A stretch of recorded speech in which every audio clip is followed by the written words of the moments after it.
Aquí estoy. Muy bien, buenas tardes, bienvenidos a la sesión 153 del Seminario Interinstitucional de Historia Económica, que serán avances de investigación. El título es Los archivos bancarios europeos, su utilidad para la historia financiera de México, Sudamérica y el Caribe. Cabe aclarar que esta es una sesión que hacemos dedicada al profesor francés Albert Broder, que ayudó muchísimo a los historiadores económicos mexicanos en sus visitas al Archivo de París en años recientes, y por eso dedicamos esta sesión. Esta sesión estará coordinada, moderada por el doctor Antonio Ibarra, que a continuación le cedo la palabra para que nos presente a los miembros de este panel y que modere esta sesión. Don Antonio, gracias. Muchas gracias a ti, muchas gracias a todos. Hoy tenemos una sesión particularmente interesante porque este avance se refiere a los archivos bancarios europeos.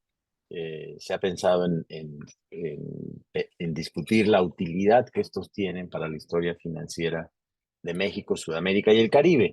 Y para ello hemos invitado a dos especialistas que, como ustedes sabrán, bueno, el doctor Carlos Marichal, ¿no? Ha hecho una larga trayectoria en estudiando la banca, estudiando la deuda, y Guy Pierre, el profesor Guy Pierre, profesor de la Universidad de la Autónoma de la Ciudad de México, que por supuesto también ha trabajado el Caribe. Esta sesión tendrá también como comentaristas al doctor Luis Anaya Merchant, que nos acompaña ya, y a la doctora Viviana Quintanar, el primero de la Universidad Autónoma del Estado de Morelos, y la doctora Quintanar del Centro de Investigación de Docencia Económica.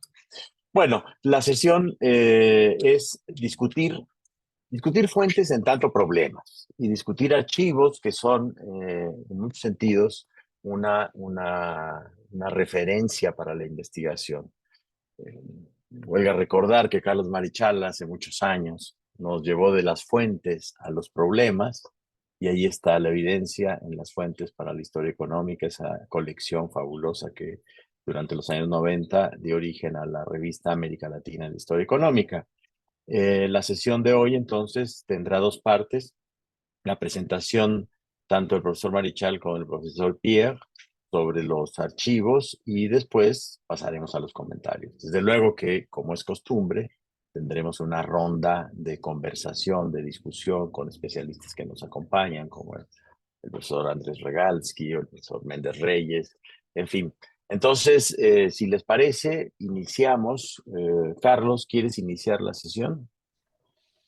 Muy bien, muchas gracias, Antonio, por la presentación, a Carlos Becerril y Liliana por coordinar el seminario de Historia Económica Interinstitucional. Hoy vamos a hablar yo y Guy Pierre de archivos de banca en Europa que en los últimos 30 años se han abierto. Antes no estaban disponibles, entonces es muy interesante, pero para muchas materias, no solo de historia financiera. Eh, Vamos a hablar de los archivos de banca francesa, pero también de otros archivos, en mi caso particular. Y parten de un manuscrito inédito de un proyecto colectivo que hicimos pues hace más de 20 años, a instancias o en colaboración con el doctor Albert Broder, que era profesor entonces de la Universidad de París 13, creo que era, en Créteil. Y Albert había trabajado mucho historia de económica de España. Hizo una tesis doctoral de solamente 2000 páginas sobre la historia económica de España. Y luego trabajó en temas de Brasil y se interesó cada vez más en los temas hispanoamericanos. Andrés Regalsky, que está presente, conoce quizás mejor que nadie su trayectoria, pero en fin, esta sesión la queremos dedicar a Albert, que no hemos podido ver hace algún tiempo, de COVID por medio, etcétera, y agradecerle todo el apoyo, porque realmente sin su apoyo no hubiéramos podido hacer la investigación.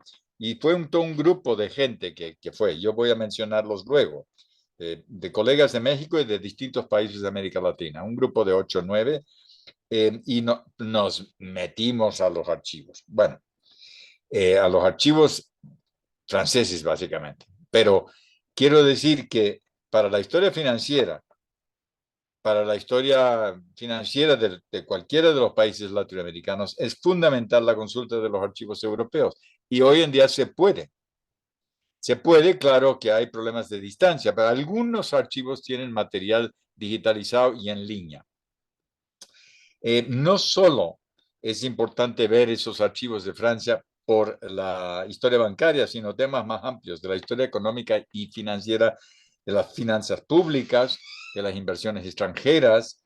En el caso de finanzas públicas, por ejemplo, muchos de los archivos de los ministerios de Hacienda en América Latina no existen, o hay retazos que quedan en el archivo general de la nación de cada país.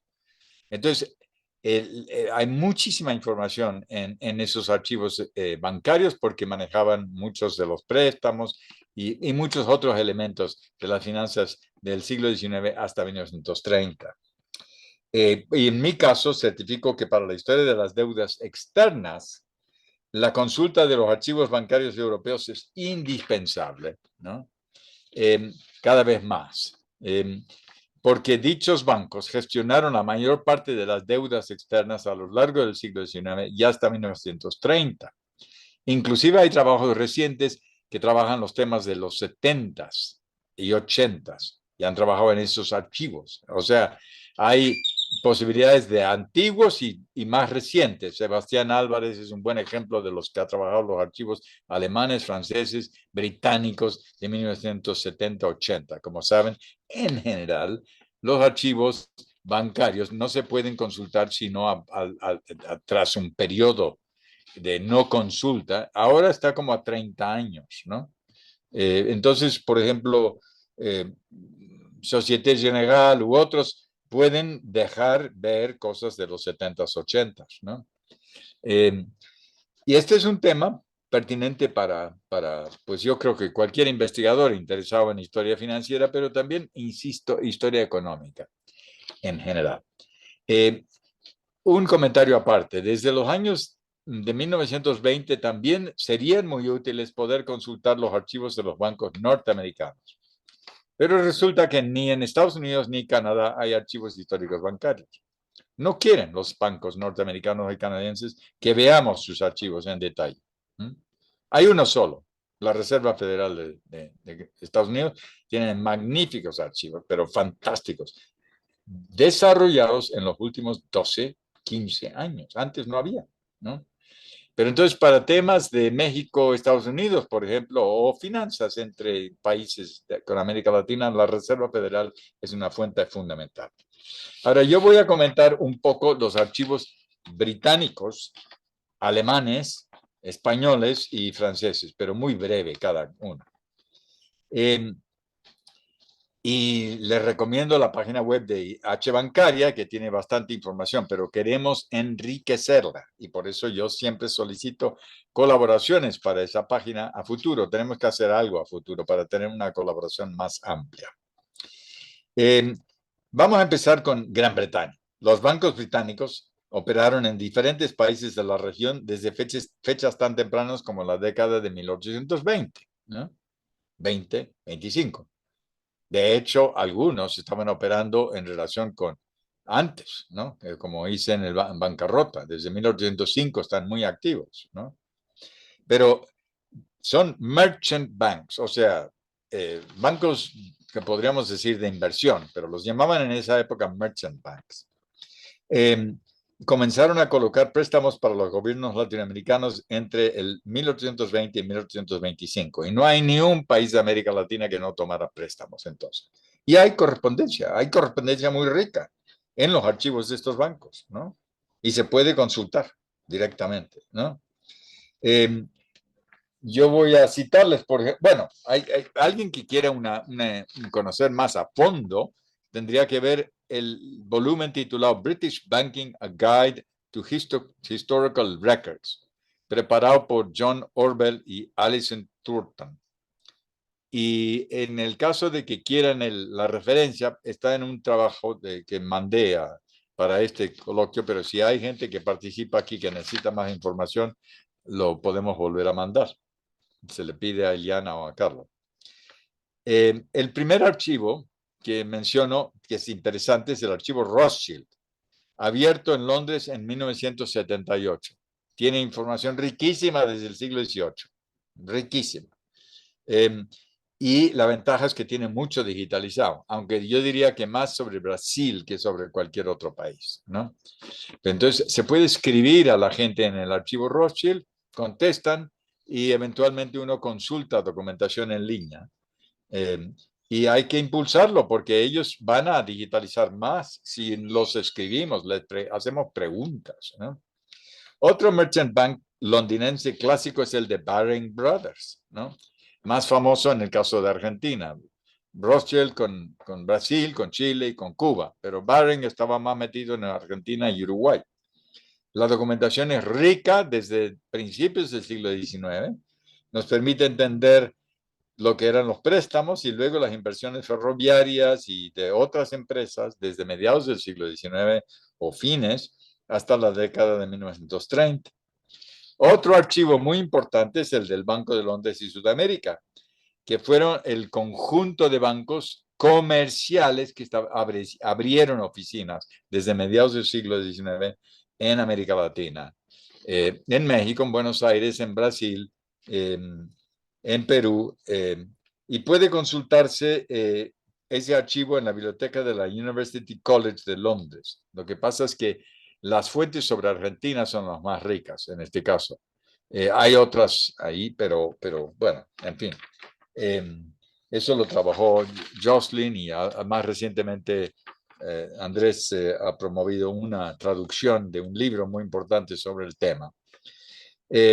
Los papeles de J.S. Morgan. La casa Morgan es famosa de Nueva York, pero el origen era una empresa neoyorquina londinense fundado por su padre, Junior Spence Morgan, que participó en muchos préstamos de gobierno de América Latina desde la década de 1860. También está albergado en la Universidad de Londres en la biblioteca Guildhall. Entonces, en Inglaterra hay una abundancia de fuentes. Sería interesante más adelante ver si algunos de estos archivos y bancos tienen interés en financiar proyectos de investigación. Habría que explorar. En el caso de Alemania, la conservación y organización formal de los principales archivos históricos bancarios data de 3 décadas atrás. Son 30 años. Antes no había. Pero en el Deutsche Bank se empezaron a organizar en buena medida por instancias de Manfred Pohl. Pohl fue organizador luego del European Association of Banking History. Es un sitio, una asociación que incluye 90 bancos de Europa. Este año, por suerte, el primer latinoamericano al Banco de México se ha incorporado como socio y organizan eventos regularmente. Yo creo que podrían hacer, yo les he propuesto que con Banco de México hagan algo en el 2025 por los 200 años de la fundación del banco, los 100 años del Banco de México. Pero la European Association of Banking History tiene una buena página web y conexiones a todos los archivos de historia bancaria de Europa, todos. Y son más de 100, ¿no? Porque han hecho una labor tremenda de protagonizar esto, ¿no? Ellos quieren que haya más participación latinoamericana. Hay que mover la cosa, ¿no? Juan Flores es un buen intermediario porque está en el comité ejecutivo. Debe señalarse que el archivo de Deutsche Bank es de un valor extraordinario para la investigación histórica y contiene papeles no solo del Deutsche, sino de otros bancos. Inclusive financió el Deutsche Bank un estudio de la participación de ese banco durante la época nazi. Harold James hizo eso y demuestra cómo financiaron empresas que contrataban trabajo esclavo y trabajo que sacaban, que luego de judíos que trabajaban en las fábricas, luego los mandaban a campos de concentración. Bueno, hay un esfuerzo enorme del Deutsche Bank y de Alemania en general de recuperar esa historia negra, porque es una manera de, digamos, no sé cómo decirlo, ¿no? Culpar penas, etcétera. Pero el hecho es de que han hecho una labor muy importante. El que conoce más de esto es Luis Anaya, que ha trabajado sobre los bancos alemanes en México. Y durante el primer tercio y que conoce esos archivos. Los archivos estatales y bancarios en España también son importantes como documentación, ofrecen documentación sobre Latinoamérica, pero es muy reciente que se ha empezado a trabajar. La que lideró el esfuerzo es Inés Roldán, una profesora del Consejo Superior de Investigaciones Científicas en Madrid, y identificó el archivo del Banco de Español de Cuba en España. Creo que está en la biblioteca del Banco de España, pero buscando las fuentes de Roldán que hay en línea, se puede ver cuál es la fuente exacta. Y también hay otro material ahí en Madrid sobre otros bancos, el Hispano Colonial, el Banco Español del Río de la Plata, aunque ahí no sé realmente cuánta información hay, y varios más. Se necesita explorar, ¿no? En cuanto a los archivos bancarios en Francia, su interés es muy grande por muchos motivos, pero también se debe señalar que desde principios de los años 90 que se empezaron a organizar, o sea, es en época reciente. Y son los de Paribas, los de Crédit Lyonnais, los de Société Générale, los de también Crédit Foncier, también Crédit Agricole, que es uno de los mayores bancos del mundo, y constituyen una verdadera mina de documentos sobre varios países. Yo lo que conozco sobre todo de 1870 al 1930. En el archivo de Paribas pudimos ver estas cosas debido realmente al proyecto que organizamos con L'École y con Albert. Lo mencionaré en mayor detalle luego, pero en el archivo de Paribas, que afortunadamente fue organizado bajo la dirección del fino profesional Pierre de Longmare, se encuentran al menos 50 grandes cajas digo grandes, de documentación sobre Argentina entre 1880 y el 30, que incluyen contratos y correspondencia con bancos hipotecarios argentinos, empresas portuarias, ferroviarias, contratos para préstamos gubernamentales. Hay alrededor de 40 cajas de documentos financieros sobre Brasil. Hay alrededor de 30 cajas sobre Perú. Hay alrededor de 20 cajas sobre México. Y lo que tienen, pues, hay que explorar y ver, ¿no? Yo conozco más lo que tienen sobre préstamos y algo sobre historia bancaria, ¿no? Bueno, Andrés y Guy también conocen muy a fondo. Los archivos históricos del gran, y podrán comentar, los archivos históricos del Gran Banco Comercial de la Société Générale. Otro. Estas son menos abundantes, pero similares en su contenido. Y están relacionados con préstamos de este banco galo a los gobiernos latinoamericanos e inversiones en bancos, compañías ferroviarias, portuarias, Canal de Panamá. El gran experto ahí es Hubert Bonin de Burdeos, que ha escrito libros y libros y libros. Yo creo que escribe uno cada semana, más o menos. Mi impresión, por lo que es observando su productividad, es que Bonin no duerme. Nosotros dormimos, pero él no, ¿no? Y es impresionante la cantidad de cosas que él ha hecho en ese terreno. Hubert Bonin, B-O-N-I-N. Y hay muchas cosas también que se refieren indirecto o directamente con México, por ejemplo, ¿no? La compañía de Panamá, el canal de los años 80, de 1880-90, se construyó con base a contratistas y financieros que luego estaban vinculados también con el Banco Nacional de México. Así que es un tema que se puede ver, es un tema de la globalización financiera. Por su parte, los archivos del Crédit Lyonnais, el banco comercial más importante de Francia, por lo menos en esa época, fueron organizados bajo la dirección del notable archivista e historiador Roger Nougaret. Siempre hay un archivista que es clave. y es muchas veces un historiador, como nuestro José Antonio Batis. Es la misma experiencia. Si no hay uno, es muy difícil que se organice el archivo, pero se suele lograr, por lo menos cuando los historiadores contactan a gente en el banco. Y esa tiene información más bien de comercial, de banca comercial. Más destacada que la banca comercial fue la experiencia de los banques d'affaires, los bancos de negocios franceses, que colaboraron en los flujos de capitales, portafolios, deuda, etc.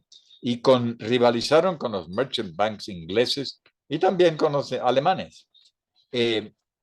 Pero a veces actuaban juntos en sindicatos bancarios internacionales. Eso ha continuado hasta hoy en día. Si ustedes buscan los anuncios de los préstamos internacionales hoy en día, van a ver que están los alemanes, los franceses, los ingleses, los norteamericanos, etc.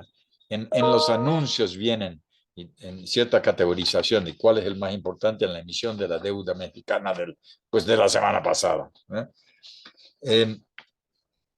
Por ejemplo, en el caso del Banco Nacional de México, estudiado por Leonor Ludlow, esto se ve, los sindicatos internacionales que apoyaron su promoción, aunque fue dirigido la creación del Banco Nacional de México por un banquero, Edouard Neutzlen, pero ¿qué era? Era jefe del banco francés, Banco Franco-Egipcio. Pero colaboraron también en esa fundación del Banco Nacional de México, la Société Générale de Crédit Industriel et Commercial, y luego el Banque de Paris et Pays-Bas, Paribas. Paribas, que hoy en día es Paribas Plus, Banco de París, o sea, es uno de los grandes bancos internacionales. Junto con ellos también había otros bancos que también tienen archivos, que son los llamados Haute Banque de París, entre las cuales destacaban las firmas de Heine, Hottinger, Neuflis, Verne, Wood y otros. Muchos son bancos de origen ginebrino y otros son parisinos.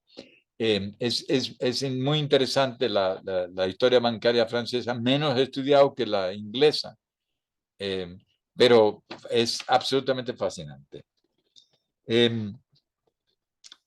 Dicho sea de paso, en el caso del Banco Nacional de México, muchos de los paquetes de acciones que tenían bancos franceses fueron comprados luego por el Banco Hispanoamericano, que estaba en Madrid y que había fundado Antonio Basagoiti, que fue pues un gran comerciante empresario de México, pero luego en 1900 se va a Madrid y funda el mayor banco comercial de España, Banco Hispanoamericano.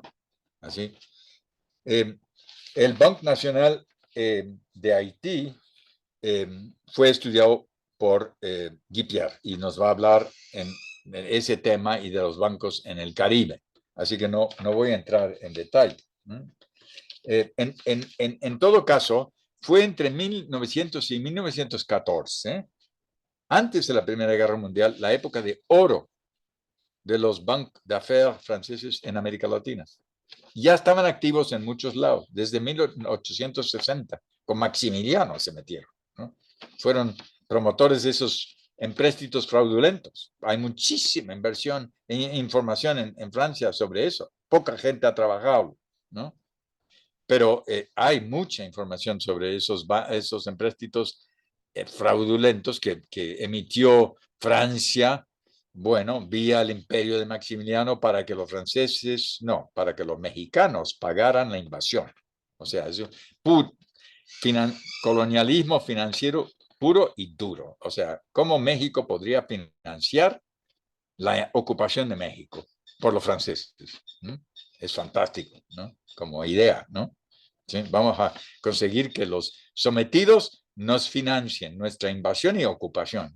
Y luego, claro, Juárez dijo, no, estos son deudas odiosas y no pago, ¿no? Y por lo tanto había estos petits bleus, los papelitos de los empréstitos franceses que siguieron circulando hasta principios del siglo XX. De hecho, luego México tuvo que pagar algo, pero bueno, no está muy estudiado el tema. Ese momento de oro del 1900 al 1914 de préstamos a gobiernos latinoamericanos, inversiones directas, hipotecarias, inversiones en ferrocarriles. Bueno, tiene un estudio señero, y es el de Andrés Regalsky, que fue publicado por la Universidad de 3 de febrero. Es un trabajo que debiera estar en línea. Es el mejor estudio que hay sobre inversiones francesas en América Latina, de todo tipo, pero es sobre Argentina, inversiones francesas en Argentina. Y Andrés nos podrá comentar, en todo caso, hasta qué punto fueron útiles los archivos franceses para eso. Quiero concluir esta breve plática con un recuerdo de las expediciones de la troupe de investigadores latinoamericanos que viajó a París por la invitación del doctor Broder y también de l'École para visitar archivos en el 98-2000. Es un proyecto que entre el conjunto lo propusimos, ¿no? Y él aceptó. Y l'École también ayudó. Yo no me acuerdo en qué forma. Pues luego l'École se borró un poco de todo. Pero Broder siguió. Quiero recordar en particular la visita en el año 2000 para armar un pequeño coloquio latinoamericano sobre historia bancaria en París. Eso fue, en buena medida, propuesta de Broder. Era con Guy Pierre, con Leonor Ludlow, con Alejandro Tortolero, Andrés Regalsky, Tamás Rexañe de Brasil, Raúl Jacob de Uruguay, Albert Broder, alguien más, no me acuerdo quién más. Y Broder dijo, bueno, vamos a hacerlo en el contexto del bicentenario del Banque de France, que como saben es el gran banco de Estado de Francia, ¿no? Desde Napoleón lo fundó en 1800, ¿eh? Así que en el 2000 se celebraban sus 200 años. El dinero fue, pues Broder consiguió cosas y algo del l'École o algo de cada universidad donde conseguíamos boletos.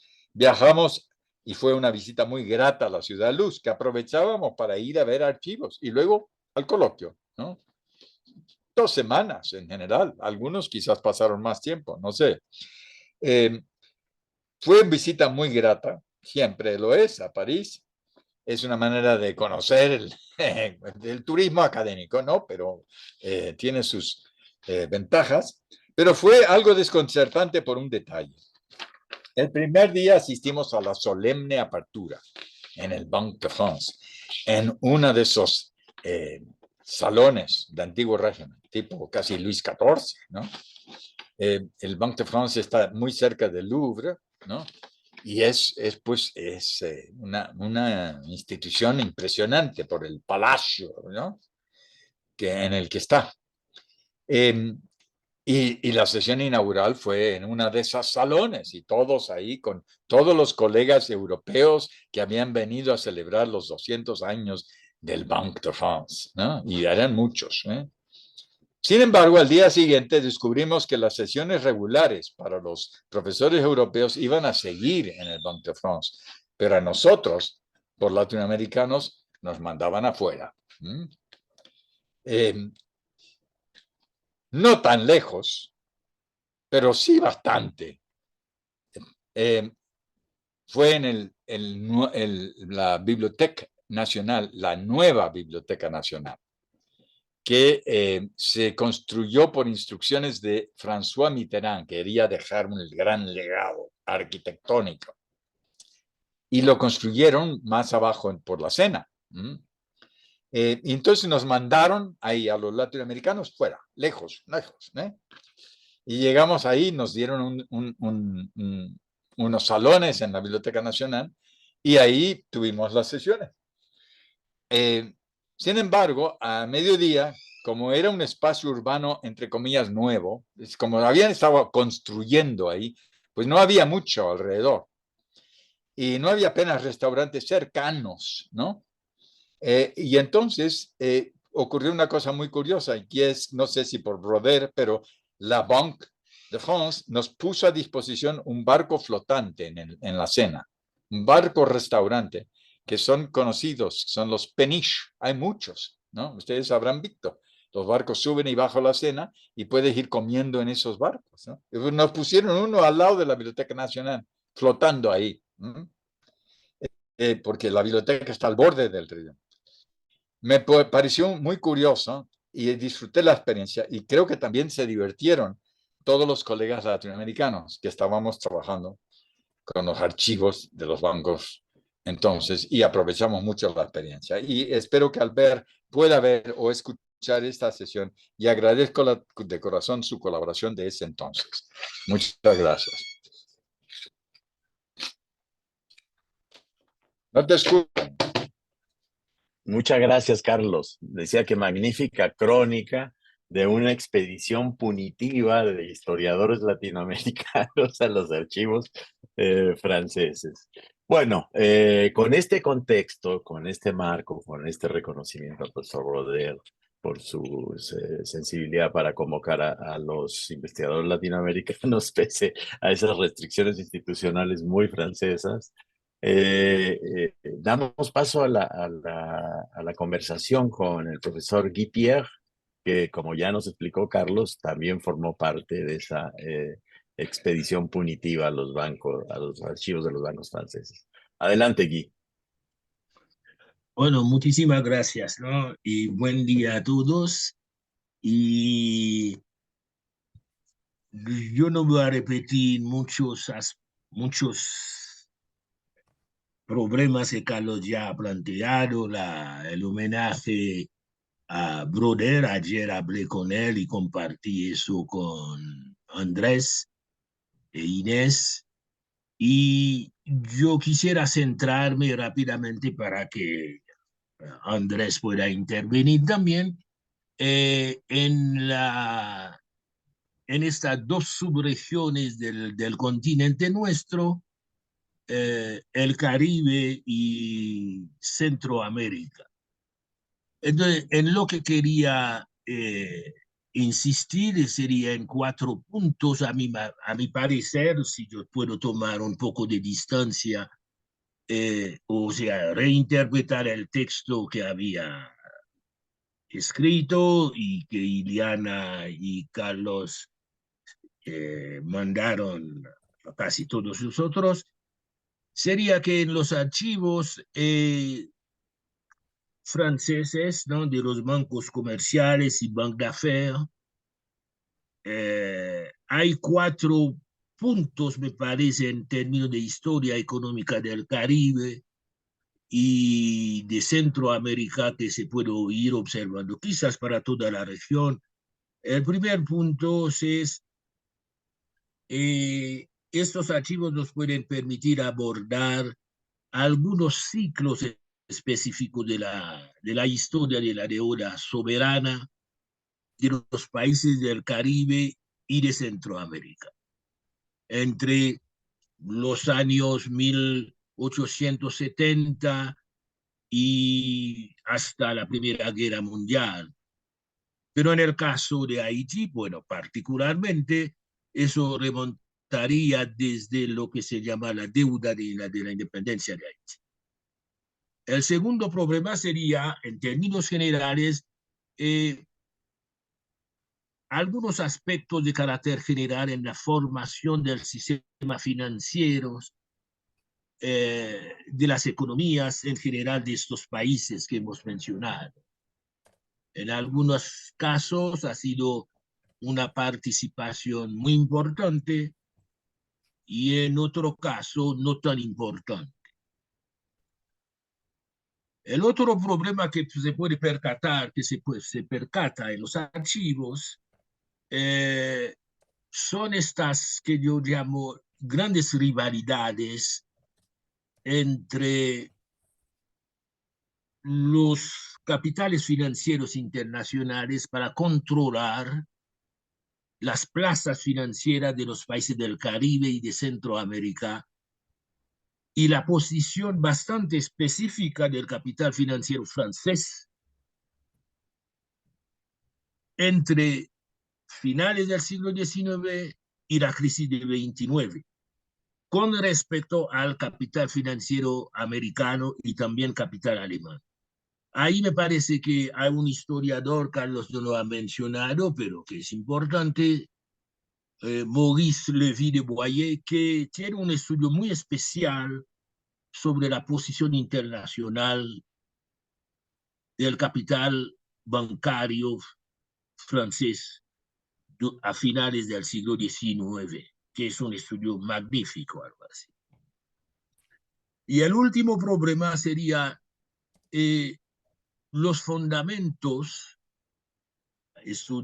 Revisando los archivos, hay elementos que pueden llevar a reflexionar, a pensar, a estudiar en los fundamentos de la debilidad de los aparatos de Estado de los países del Caribe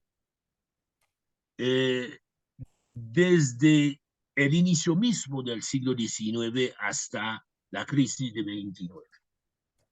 Así son los 4 grandes problemas, me parece, en términos generales, que yo he percatado en estos archivos, pero en términos de densidad global de los fondos, hay un problema que se plantea y Carlos lo ha mencionado, al igual que Frédéric Moreau, que todos nosotros hemos conocido, que tiene un estudio muy interesante sobre las inversiones francesas en América Latina, es la densidad global de los archivos franceses, de los bancos franceses en el Caribe y Centroamérica.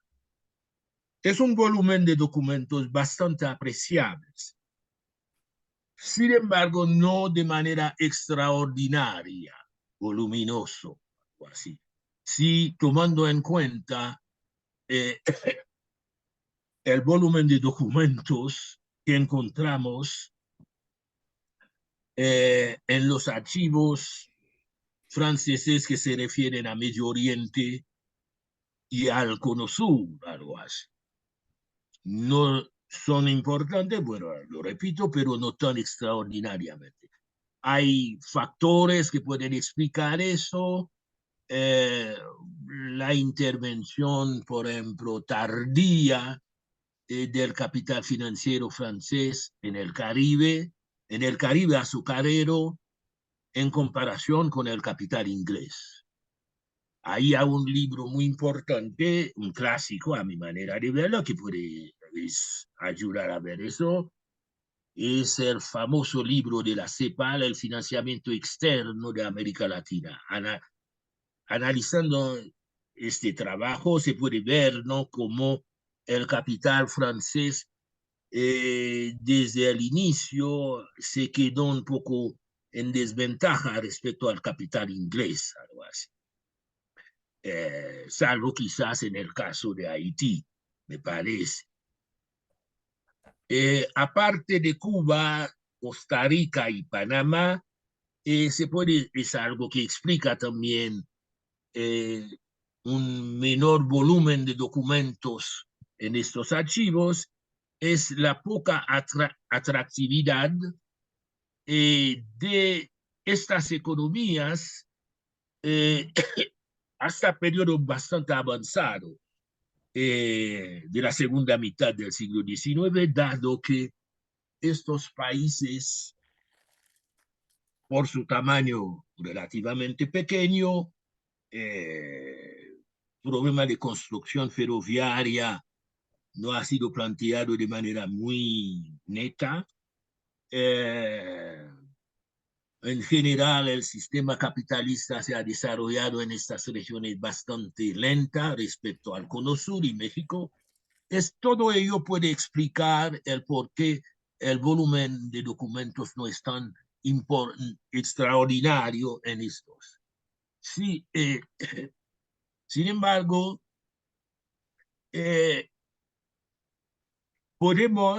importante hacer una estructuración de los fondos. Quizás eso puede matizarlo entre en Francia lo que se puede llamar los fondos públicos y los fondos privados. En el pequeño texto que he escrito, yo lo menciono. En los fondos públicos, yo pienso particularmente en los fondos de la Cancillería francesa, le Quai d'Orsay, los fondos del Ministerio de Economía, que son extraordinarios, y los fondos del Ministerio de Negocios, de Industrias,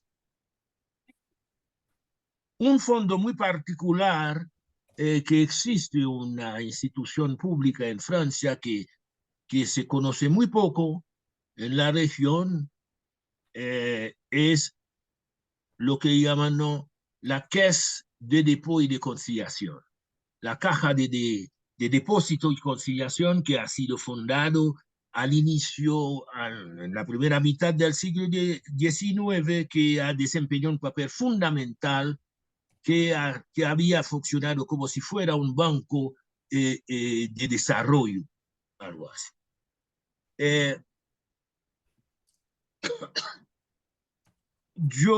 Cuando lo vemos así, los fondos públicos, particularmente el que no se tiene un volumen de documentos muchísimo más importantes que los fondos de los bancos privados. Eso se explica debido a que la Cancillería francesa, le quedó por razones políticas y diplomáticas, se lanzó en la región, en toda la región del continente, y en el Caribe y Centroamérica desde el inicio mismo de la independencia de estos países, aunque no ha podido desempeñar un papel como la Cancillería inglesa, algo así. El otro problema que quiero mencionar es los sectores en los cuales, analizando los archivos franceses de los bancos, se puede ver que el capital financiero francés en el Caribe y Centroamérica se había concentrado particularmente en el negocio de bonos, de formaciones de bancos, de bonos, en la constitución de empresas públicas y un poco en empresas privadas, pero no mucho, pero particularmente en el negocio de bonos y empresas públicas. Eso lo ha permitido controlar o influenciar mucho los bancos, los llamados bancos o supuestos bancos nacionales, que se crearon en el Caribe y que tenían como función el ayudar a los aparatos de Estado a financiar unos proyectos determinados. Ahí, tanto por ejemplo en República Dominicana como Haití, la banca francesa, a partir de los archivos se nota eso, han desempeñado un papel fundamental, comprando bonos y facilitando al aparato a los estados, ¿no?, a mantenerse, a poder reproducirse, algo así. Hay otro problema, y ahí con eso quiero terminar para que otros compañeros puedan intervenir, es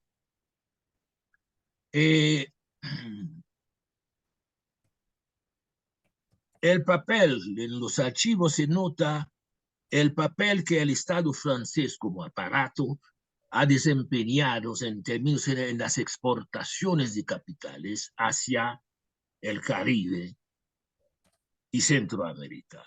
Lo que yo llego a contrastar mucho en un estudio con el papel desempeñado por el Departamento de Estado. Aquí ha habido por parte del Estado francés una cierta, podría llamarlo, una cierta pasividad, en el sentido de que el Estado muy a menudo no apoyaba suficientemente la banca francesa en la posición, en la posibilidad de poder intervenir en estos países. Lo que a finales del siglo XIX y durante la Primera Guerra, un poco a los años antes de la Primera Guerra, se ha notado un cierto activismo impresionante del Departamento de Estado. Eso es algo que se nota en los archivos de los bancos. Eso no ha facilitado a los bancos comerciales y de negocios a bien arraigarse en Centroamérica y el Caribe, y eso va a permitir fácilmente que el banco la banca norteamericana va a poder desplazar a la banca francesa ahí en estos lugares. Pero todo eso se explica también por algo que se nota en los archivos. Un otro problema fundamental, quizás en otras regiones, es lo que puede llamar una cierta, me atrevo a llamarlo así, una cierta cacofonía en el seno mismo del aparato de Estado francés, o sea, falta de coordinación entre las distintas instancias, entre, por ejemplo, el Ministerio de Economía, que desempeñaba un papel fundamental y que tiene un volumen impresionante de documentos, y la Cancillería francesa. Ahí el problema se plantea mientras el Ministerio de Economía daba prioridad particular a la colocación en empréstitos.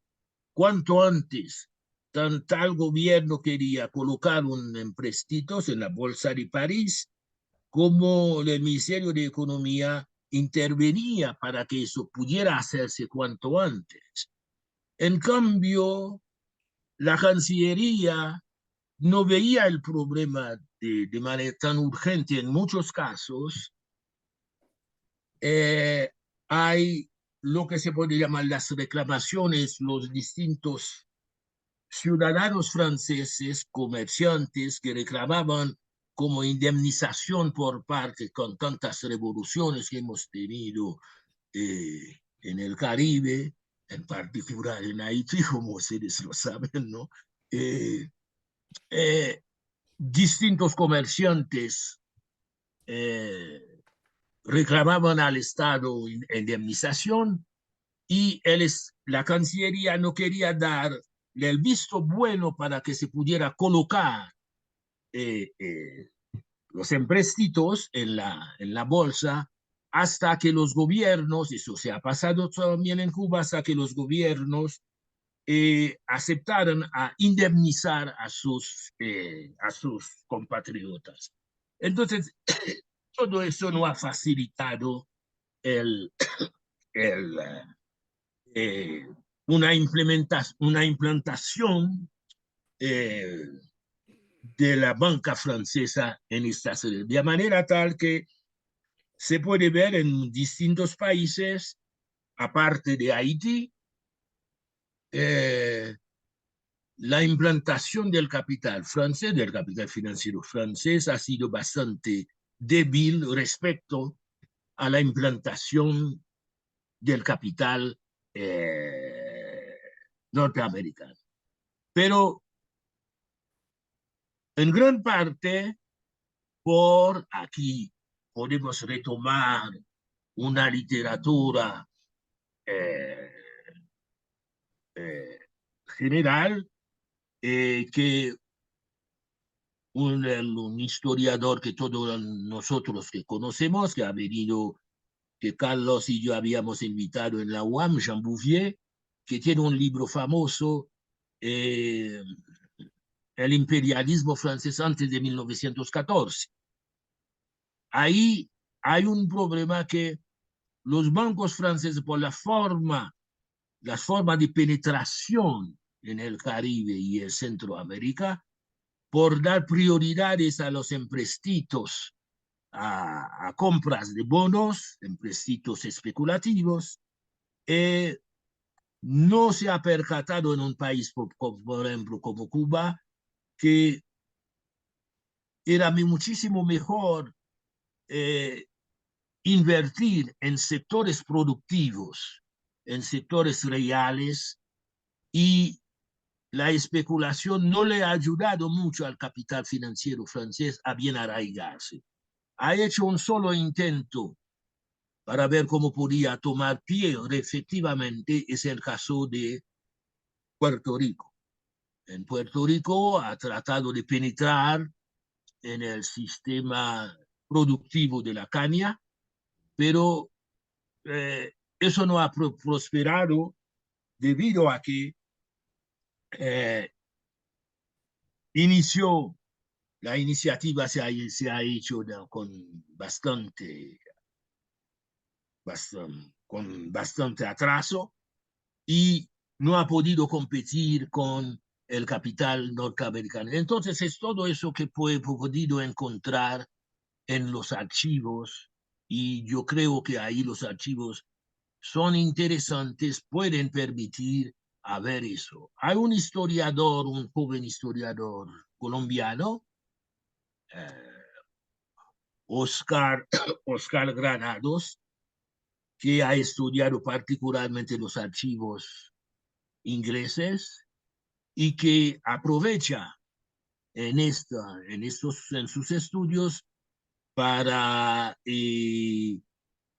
hacer una comparación muy interesante entre la forma de funcionamiento de los bancos a partir de los archivos, la forma de funcionamiento de los bancos ingleses y forma de funcionamiento de los bancos franceses y alemanes. Con eso me voy a pararme, ¿no? Para que los otros compañeros puedan intervenir, pero son estos 4 grandes problemas que mencioné, ¿no? Que me parece muy interesante para ir observando en los archivos franceses, en particular, yo digo, ¿no?, la debilidad de los aparatos de estados en esos países, sus orígenes, ¿no? Cómo los archivos nos permiten abordar esos problemas, entenderlo desde sus orígenes, y cómo la banca norteamericana va a profundizar eso, va a agravar esta debilidad al sustituirse al capital financiero francés. Con eso les agradezco mucho. Gracias. Muchas gracias, querido Guy. Bueno, una larga historia de debilitamiento de los estados y de las políticas públicas por los agentes financieros. Bien, tenemos 2 comentaristas y después abrimos la conversación. Estamos esperando también los comentarios de Andrés. Entonces, ¿quién quiere iniciar? Doctora Quintanar o Luis Anaya. Cualquiera, por favor. Pues vamos. Como quieran. Vamos. ¿Qué? Como quieran que. ¿Quién? Alfabéticamente, entonces. Anaya. Alfabético. 15 minutos. 15 minutos, Alfabético. por favor. Tú eres el moderador, Antonio. Así es, te voy a Bueno, dar tiempo. muchas gracias a Ileana, muchas gracias a Carlos Becerril, y desde luego a Marichal y a Guy por haberme invitado a participar en comentar estos muy sugerentes trabajos, muy prolíficos. Son trabajos evidentemente que se hermanan, son trabajos que pueden leerse conjuntamente, puede uno ayudarse de uno para entender más el otro y viceversa. Ambos trabajos pues plantean abordan los aspectos que tratan incluso con precisión, ¿verdad? A pesar de que son avances y que seguramente conoceremos en una forma mucho más elaborada, y me imagino que justamente por eso es que Antonio ha señalado que hay que discutir estas fuentes históricas como si se tratasen de problemas. Yo quisiera referir que, bueno, esta es una historia, este tratamiento es un tratamiento que le he conocido a Carlos desde hace mucho tiempo, no solo por su preocupación por identificar, preservar y defender, también defender fuentes históricas, sino también vincularlas a través de problemas que atraviesan y preguntas muy valiosas y profundas que atraviesan toda su obra escrita. Pues él es además, como todos sabemos, es un gran impulsor de la migración tecnológica, la migración de esas fuentes hacia un aprovechamiento masivo, aprovechando la digitalización, ¿verdad? Hay que puntualizar también que él es un gran defensor de los estudios interdisciplinarios, que se ha preocupado por mucho por esto y algo muy claro en este seminario de los estudios comparativos, porque pues todo lo que tenemos es un estudio sobre estas fuentes, pero a nivel comparativo. Y un nivel comparativo, yo diría, muy ambicioso, no lo podemos resumir en pocas palabras, no es fácil de asequir, yo no lo voy a repetir, todo lo que han dicho, todo lo que han recomendado, a todos los colegas que han citado, que han hecho trabajos muy interesantes y importantes, ¿no? Referidos y a todos los eh, bibliotecarios y archivistas que han estado detrás de estas eh, rescates, ¿no? Y pues a todos esos proyectos, en muchos de los cuales los ha encabezado Carlos, ¿verdad? Yo no sé si el primero ocurrió con la Biblioteca Tornquist en los años 70, pero tengo la impresión de que ese fue el primero y bueno, han habido cosas muy icónicas, ¿verdad? Desde luego el archivo para fuentes de estudio del petróleo en México y bueno, el boletín de fuentes, la cuestión fiscal, son muchos. Es muy difícil enumerar la obra de Carlos, de más de 40 años de trabajo en todo esto y un trabajo muy prolífico. Y este texto, pues, reúne en buena medida reflexiones que apuntan en muy diversas direcciones para él, ¿no? Sobre las inversiones europeas en bancos que operaron en Latinoamérica y que él refiere fundamentalmente, como nos ha dicho, los casos inglés, alemán, español y francés, y particularmente en el caso francés y en el caso inglés, y también con un caso español, se coordinan con Guy. Bueno, ha referido literalmente toda América Latina. Creo que lo único que le faltó mencionar fue Bolivia, pero bueno, está mencionada. Hablando de los problemas, ¿verdad? A mí me sucedía como problemas incluso técnicos del traslado de estas fuentes físicas, de los documentos a fuentes digitales, que a lo mejor será muy útil, ¿no? Pero me venía la primera, una fuente que es europea y que está ¿cómo se llama? En el Instituto Ravignani, el archivo de Franz Malman, que tenía vínculos muy importantes con los Rothschild, vínculos muy importantes con, con Blech Roeder, con la Casa Heine, eh, que yo recuerde ahora, que yo recuerde ahora inmediatamente, y seguramente con otros bancos.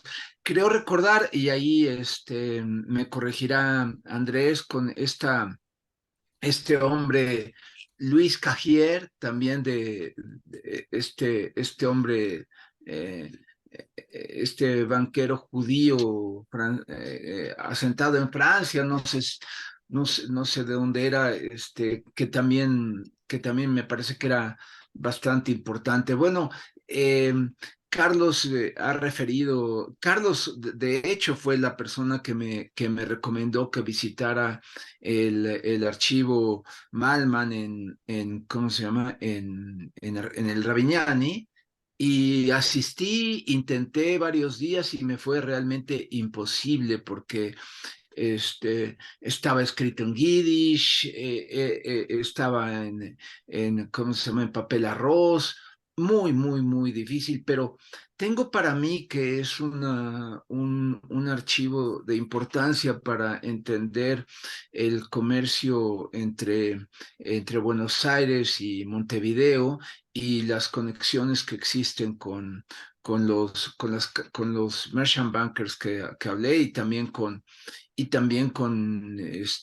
bueno, con Rothschild, ¿no? Que nos, desde luego, merchant bankers, ¿no?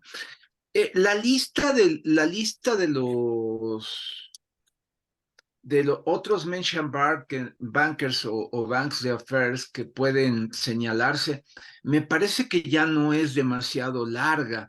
Me parece que son pocos los que podrían añadirse, que sepamos que tienen archivo. Yo señalaría el archivo de los Schroeders, que a mí me parece que tiene cierta relevancia.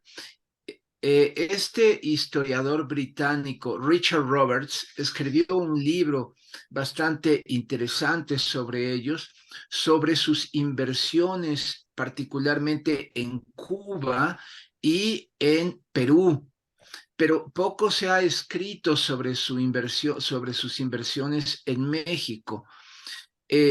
Recientemente pude escribir un trabajo sobre su participación en los Ferrocarriles Unidos de Yucatán, porque ellos fueron los controladores finales hasta los años 40, a partir de desde luego, una inversión especulativa, pero se sabe poco de sus inversiones en Veracruz. Tenían inversiones pequeñas, pero tenían inversiones en Veracruz y en Ciudad de México, en el área inmobiliaria. Bueno, tampoco se sabe mucho, están referidos, pero yo tengo entendido que se sabe poco de ellos, de Hein Banking, del banco de Hein. Y esto, pues a mí me llama mucho la atención porque la asociación de personajes que en Latinoamérica identificamos con el arte, con artistas y la banca, no es demasiado lejana. Y yo cito no solamente el caso de Hein, sino que también podría hablarse de la casa Mendelssohn como otros merchant bankers, y también desde luego de la casa de Oppenheim. La casa Mendelssohn pues tiene el hijo, el promotor de esta banca Mendelssohn, fue hijo del famoso filósofo eh, Moses Mendelssohn,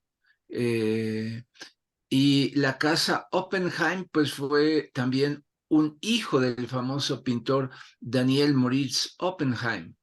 Y bueno, de la casa Heine, pues entiendo que eran primos del poeta Harry Heine, que desde luego lo conocemos mejor por su apodo, el nombre cambiado por Heinrich Heine, como Heinrich Heine, el famoso poeta alemán. Entonces, este mundo de alta cultura y de mundo de altos negocios, pues está presente también en estas cosas, y a mí me llama un poco la atención esto, un poco para decir que el mundo de la cultura, el mundo de la diplomacia, ¿verdad? Por ejemplo, un hermano de Heine fue eh, el embajador de Prusia en Rusia, y entiendo que la casa Hein también tenía inversiones en Rusia. Entonces, eh, eh, creo que es un mundo de interacciones muy complejas y que da para muchas investigaciones muy en muy distintas direcciones. También me quedo con la impresión de que algunos de los bancos que han sido señalados en ambos trabajos, por ejemplo, Guy cita ampliamente el trabajo de Hubert Bonin. También Carlos nos señaló esa anécdota maravillosa de Hubert Bonin, y por qué de su prolífica producción. Eh, Sin embargo, esa prolífica producción refiere poco su mayor inversión en México, porque el Banco de la Unión Parisien, hasta donde yo entiendo, era el verdadero, el auténtico gran accionista del Banco Central Mexicano. Y en su importante ampliación de capital, yo revisé el libro de Bonin y tengo la impresión o recuerdo que no tenía mucho material sobre, ¿cómo se llama?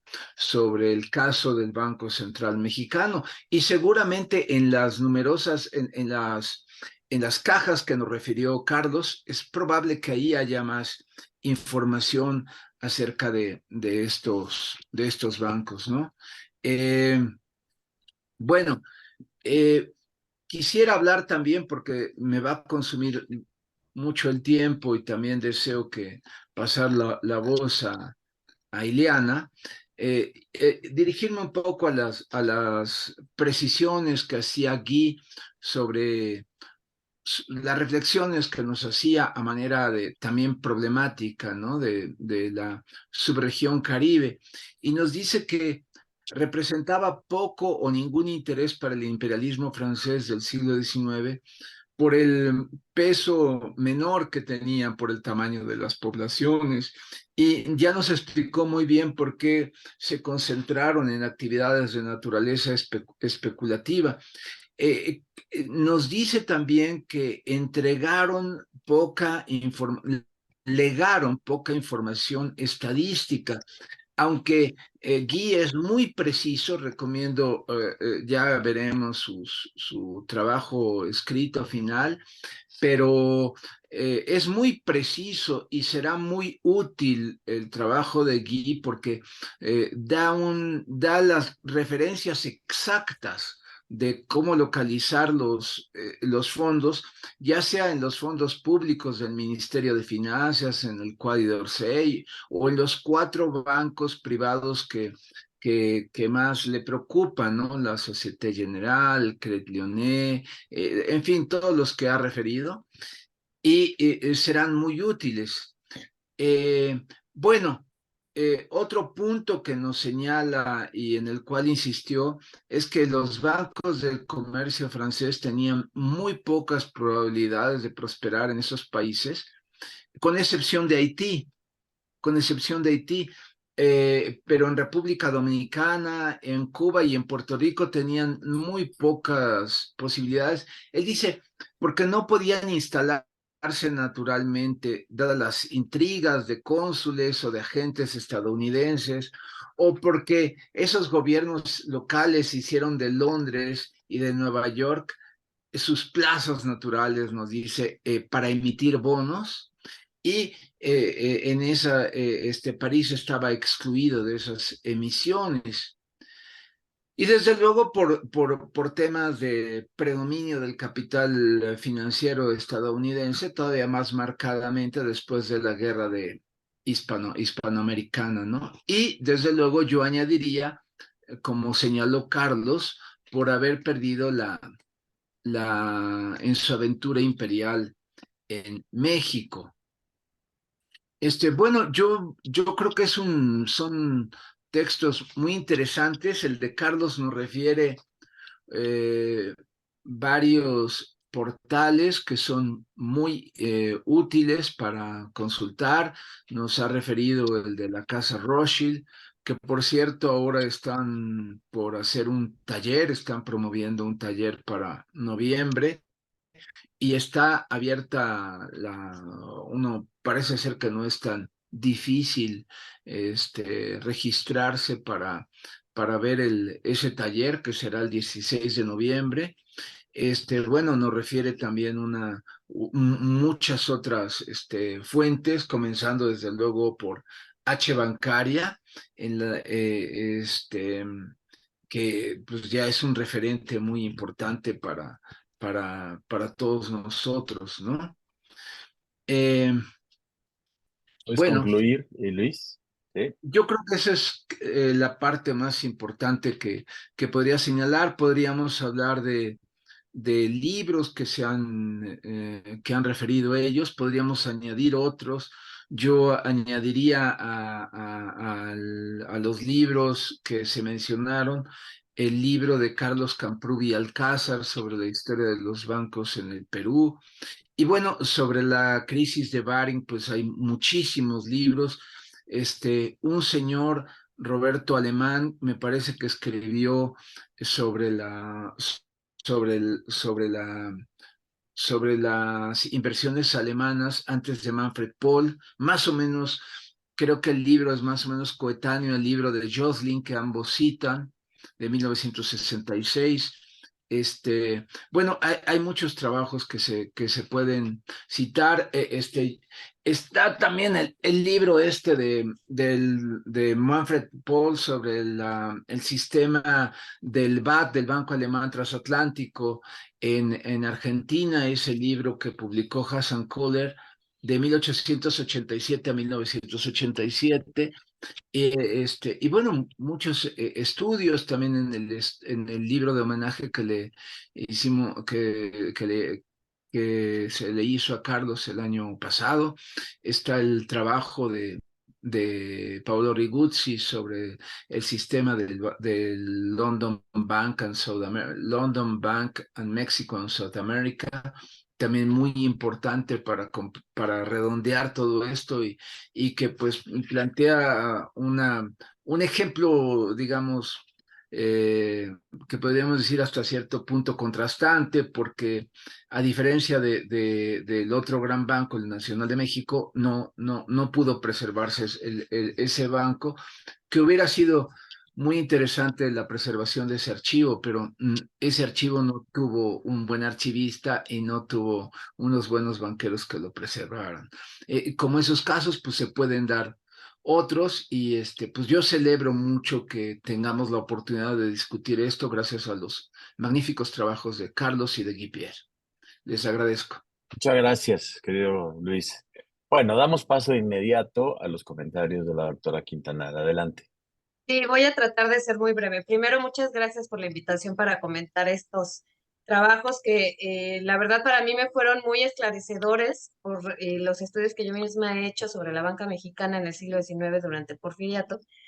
Y a ver, además de los temas que ya ha mencionado Guy, que ya mencionó el doctor Marichal, yo me quisiera centrar en cuatro temas y también dar, digamos, como una especie de recorrido, recordatorio sobre los fondos bancarios en México, que también pueden ser utilizados para hacer este tipo de estudios. Entonces, en principio a mí, una de las cosas que me llamó más la atención es justamente esta la posibilidad de que a partir de la recuperación de estas fuentes se puedan establecer o se puedan analizar redes de financiamiento internacional en la época de la globalización de finales del siglo XIX. En ese sentido, justo estos fondos públicos del Ministerio de Finanzas y Comercio dan cuenta de las relaciones comerciales entre Francia y Haití, como menciona aquí, y los fondos privados dan a conocer las negociaciones para el estudio del arreglo y servicio de la deuda u otorgamiento de empréstitos de Francia a América. A mí esto me pareció, bueno, por su parte también los fondos públicos también dan cuenta de los empréstitos emitidos por Cuba, pero actividades también de la compañía ferroviaria United Railways of Havana, y esto da cuenta justo del comercio entre Cuba y Francia. Entonces, en ese sentido también digamos, destacar la importancia de estos fondos para el estudio del servicio, arreglo y negociación de la deuda, me parece que complementa mucho la información que tenemos en México y en distintas partes de Latinoamérica. Esto a mí me pareció de particular interés porque la entrada de otros acreedores en la colocación de fondos y negociaciones de las deudas americanas americanas, nos puede dar muchas luces justamente sobre lo que mencionaba ya hace un momento, que fue lo que más me llamó la atención, la competencia financiera entre Europa, los distintos países de Europa, particularmente Francia, Inglaterra, Alemania y los Estados Unidos. Lo menciono particularmente por el arreglo de 1899 de la deuda mexicana, en la que entran los estadounidenses justamente como acreedores de México. Entonces, que era, digamos, como la primera vez que se presentan como tales, ¿no? Y que hay una lucha bastante intensa entre unos y otros acreedores, y de hecho México hacia principios de 1899 trata de pues ya desistir de esos arreglos con los estadounidenses, porque los estadounidenses querían comprar toda la deuda.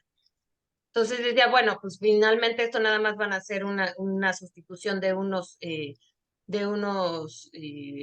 prestamistas por otros, entonces, y básicamente no iba a tener ningún beneficio. Entonces, justo a partir de estas negociaciones y de este lobbying que se hace entre Limantur y sus distintos colaboradores, entonces es posible conocer justo esta competencia que existe, y que al mismo tiempo América entonces sí era un negocio para los banqueros, ya sea, o sea, a pesar justo de que Guy nos menciona al final, bueno, es que estos, pues en realidad no significaba, no era tan importante tal vez para la expansión del imperialismo financiero francés, las economías americanas, pero me parece que en esta parte de la deuda pueden dar visos hacia ese posible interés, ¿no?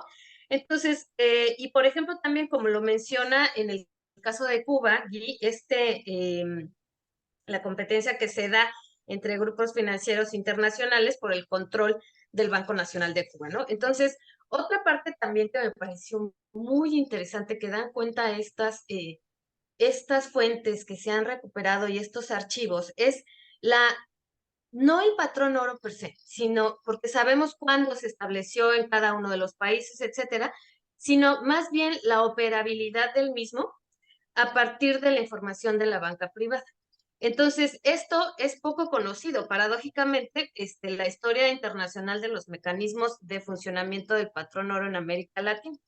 Es decir, se conocen mucho más las negociaciones con los agentes económicos nacionales para promover el cambio del patrón monetario que este ámbito internacional. En el caso, por ejemplo, de México, conocemos muy bien cómo se estableció el patrón oro, cuáles fueron las instituciones que se establecieron para tal, como la Comisión de Cambios y Moneda, etcétera. Pero en realidad, esta parte justo internacional de los mecanismos de colaboración entre banca privada y pues no quisiera llamarla banca pública porque todavía no está como tal en México, pero sí una institución gubernamental que se va a dedicar a operar ese nuevo programa, ¿no? Entonces, eso por un lado. Luego, por otro lado, esta cuestión, digamos como el tercer punto en el que me quisiera centrar, sería la cuestión del fomento económico, porque, y también lo toca justo el trabajo del doctor Marichal en cuanto a que solo se describe un caso, el caso del sindicato banquero conformado por 3 distintos bancos franceses, que es el de la Unión Parisina, el Crédito Financiero Agrícola, y el Banco de París y los Países Bajos, para el control del mercado azucarero de Puerto Rico, para apoderarse de una parte del mercado estadounidense del azúcar, ¿no? O sea que, y esto también me gusta mucho porque es como una continuidad del siglo XVIII y esta competencia que hay entre los imperios en cuanto al control de estos productos que se dan mucho más en el Caribe que en otros lados. Entonces, pensaba también en el comercio de harina en el siglo XVIII, etcétera, pero bueno. Entonces, y también, por supuesto, esto me hizo pensar en uno, por el trabajo del doctor Marichal, parece que los ingleses entonces sí tuvieron mucho más interés en el fomento económico a través de la banca, ya sea los Rothschild, ya sea el Banco de Londres y México, del Río de la Plata, de Brasil, de Perú. Y esta es pregunta, ¿por qué por qué la banca francesa solo estaba interesada en la banca comercial y la cotización de bonos de la deuda? Y esto justo me hace pensar, con lo que les acababa yo de mencionar, que sí era un mercado bastante lucrativo entonces para estos bancos privados. Tal vez no tanto para los gubernamentales, pero para los privados puede ser.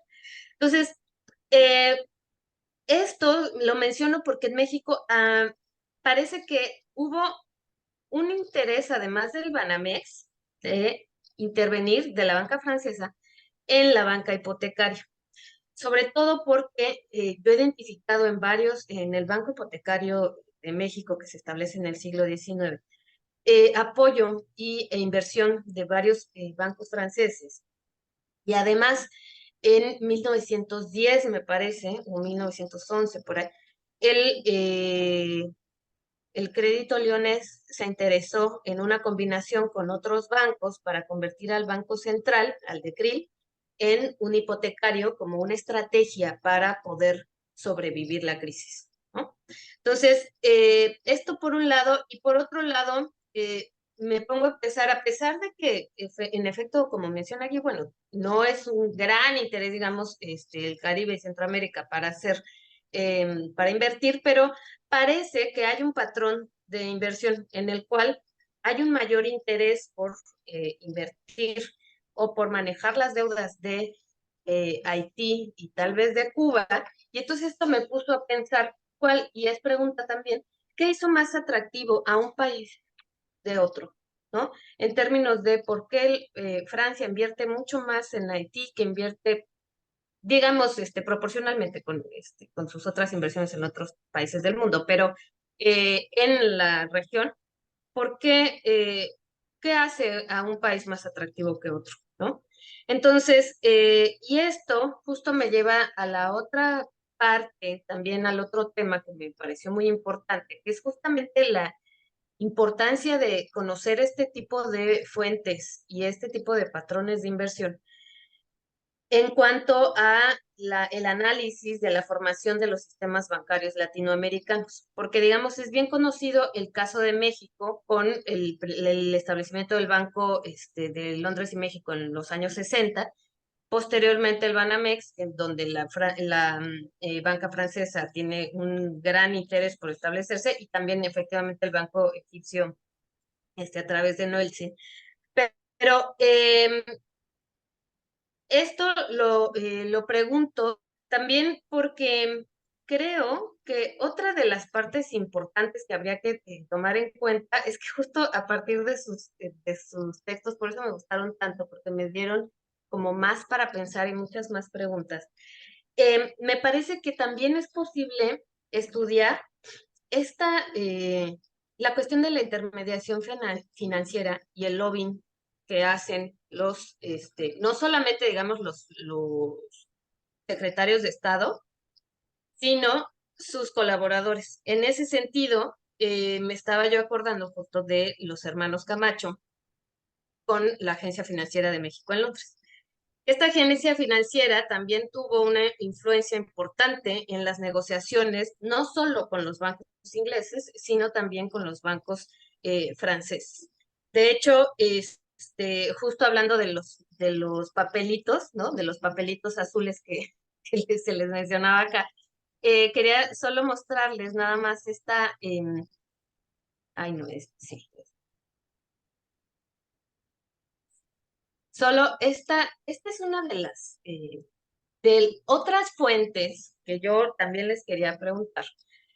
Si, digamos, esta es información oficial de los bancos y de los ministerios per se, pero si hay información, o más bien si hay otros archivos, en este caso archivos personales, es mi pregunta, que creo que también pueden ser muy ricos, como en el caso del archivo de Limantur, porque justamente esta es una carta que le manda José a Luis, que son los hermanos Camacho, que trabajan ahí justo en la Agencia Financiera de México en Londres, donde están dando cuenta de cuáles fueron las negociaciones o cuáles están siendo las negociaciones de los bonos del 5% de la deuda mexicana, y como dice, en oro, en el mercado oficial de París, que no parecen pues enteramente, digamos, como interesados los parisinos, y particularmente aquí habla del país, del Banco de los Países Bajos. Entonces, y justamente sobre la cuestión de los azulitos, ¿no? Entonces, y esta carta es de 1901. Entonces, esto lo que me interesó justo es qué posibilidades existen entonces de estudiar la intermediación financiera, pero no digamos a nivel de la banca, sino justo de estos colaboradores y de estos operadores político-financieros que tienen los bancos para poder establecer negocios en otros países del globo. Entonces, finalmente, nada más quería hacer, digamos, como un recorrido de esto, bueno, ya lo conocemos, pero pues para los que no los conozcan, de los fondos bancarios en México. O sea, uno está justamente este gran portal que llevó a cabo el doctor Marchal sobre las memorias de Hacienda, que ha sido útil, para mí súper útil para hacer un montón de cosas. Pero me parece que hay otra que es interesante y que esta fuente casi no es muy, pues digamos, todavía no tiene mucha atención, y son las memorias de las instituciones de crédito. Estas son difíciles de encontrar de pronto y de tener toda la colección completa, pero bueno, esto y hasta 1904, porque acá pasan ya las instituciones bancarias mexicanas a estar supervisadas por la Inspección General de Instituciones de Crédito. Entonces, digamos, ya pasa como que su archivo a otra institución. La otra es, como les mencionaba, la correspondencia de Limantur, sí, pero también de Enrique Cris, que está justamente en el Centro de Estudios de Historia de México. Y por otro lado, bueno, por supuesto, el Archivo Histórico Banamex, y otros dos fondos que también me parece que pueden ser muy útiles, que son el Fondo de Antiguos Bancos de Emisión de la AGN, en donde pues podemos encontrar libros de contabilidad, diarios de caja, mayores, de balance, etcétera, y como ha mencionado Ludlow en uno de sus trabajos referente a este tema, es posible hacer una radiografía social de los accionistas con justo los libros de acciones de acreedores, de certificados de cuentas corrientes y de créditos. Además de que también me parece que abona a esta elaboración de la historia financiera internacional con el uso de el análisis de los libros de corresponsales y de remesas en el país, o sea, en México y en el extranjero. Y el otro fondo que también me parece importante, que justo aquí yo una de las cosas que he visto es que está más relacionado con los Estados Unidos que con Europa, que también es interesante, en este cambio, digamos, de paradigma del porfiriato a la revolución, es el fondo de la Comisión Monetaria, ¿no? Entonces, este fondo se puede utilizar justo para dos cosas. Una, para el estudio de los orígenes de la banca central, y como Luis está estudiando sobre la liquidación de la banca porfiriana, pero también para estudiar los orígenes de la banca de fomento en México, porque esta institución en 34 pasa a ser liquidada por la Nacional Financiera, que sus primeros años de operación no han sido muy estudiados, digamos desde 34 hasta 47 más o menos, cuando se establece ya su misión así específicamente como una banca que va a promover la industria, y ahora sí ya una banca de fomento.